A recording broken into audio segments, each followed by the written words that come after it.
पुराने जमाने में एक घना जंगल था और उस जंगल के किनारे एक छोटी सी झोपड़ी में दादी अकेली रहा करती थी।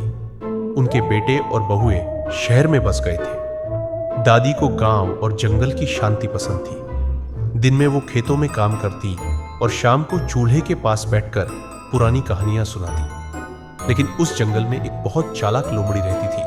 वो इंसानों को छलने में माहिर थी। कई बार उसने गांव वालों के मुर्गे, बकरियां और दूध चुराकर पेट भरा था, पर अब वो कुछ बड़ा करना चाहती थी। एक रात उसने दादी की झोपड़ी से आती चूल्हे की खुशबू सूंघी और बोली, आज कुछ मजेदार मिलेगा। बूढ़ी औरत को डराना तो बच्चों का खेल होगा। उसने एक चाल चली।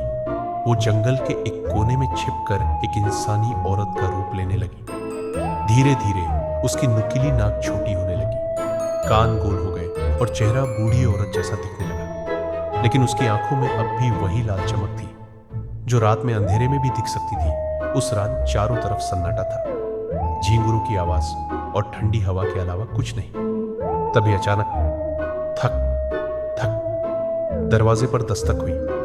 दादी ने पूछा, कौन है इतनी रात को? बाहर से आवाज आई, दादी, मैं आपकी पुरानी सहेली लक्ष्मी हूं। जंगल से लौटते वक्त रास्ता भटक गई हूं, जरा दरवाजा खोल दो। दादी को लक्ष्मी नाम सुनते ही अपने पुराने जमाने की एक सहेली याद आ गई। उन्होंने तुरंत दरवाजा खोल दिया। बाहर वही बूढ़ी सी औरत खड़ी थी, लेकिन कुछ अजीब था। उसके पैर जमीन को छू ही नहीं रहे थे।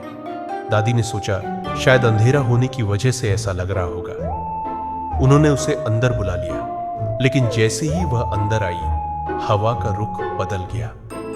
कमरा ठंडा पड़ गया, चूल्हे की आग धीमी हो गई और अचानक से दीवारों पर लोमड़ी के पंजों जैसे निशान दिखने लगे। दादी को कुछ गड़बड़ का एहसास हुआ।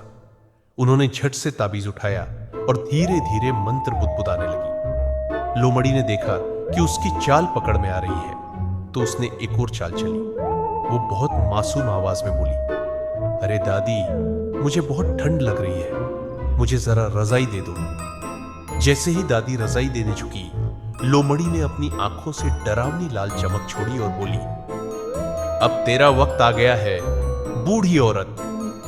लेकिन दादी भी कोई आम औरत नहीं थी। उन्होंने सालों जंगल में रहकर बहुत कुछ देखा था। वो तुरंत समझ गई कि ये वही चालाक लोमड़ी है जो गांव में लोगों को डराती फिरती है। उन्होंने झट से गर्म चूल्हे में लकड़ी का जलता हुआ डंडा उठाया और लोमड़ी की तरफ घुमा दिया। लोमड़ी चीखी, आ! और उसका रूप तुरंत बदल गया। उसके कान नुकीले हो गए, नाक लंबी हो गई और उसका पूरा शरीर इंसान से लोमड़ी में बदल गया। लेकिन वो भागी नहीं। वो बहुत चालाक थी। उसने एक झटके में खिड़की तोड़ी और जंगल की ओर भाग गई। भागते भागते उसने पीछे मुड़कर कहा, दादी, तू बच गई, लेकिन अगली बार मैं और चालाकी से आऊंगी। उसके बाद दादी ने घर के चारों ओर नींबू, मिर्च और पवित्र धागे बांध दिए ताकि कोई बुरी आत्मा या चालाक लोमड़ी वापस ना आ सके। गांव वालों को भी यह बात पता चली और उन्होंने जंगल के रास्ते पर रात में अकेले जाना बंद कर दिया। लेकिन लोग आज भी कहते हैं, अगर आप उस जंगल के किनारे रात में अकेले जाइए तो कहीं ना कहीं से एक लोमड़ी की धीमी हंसी सुनाई देती है।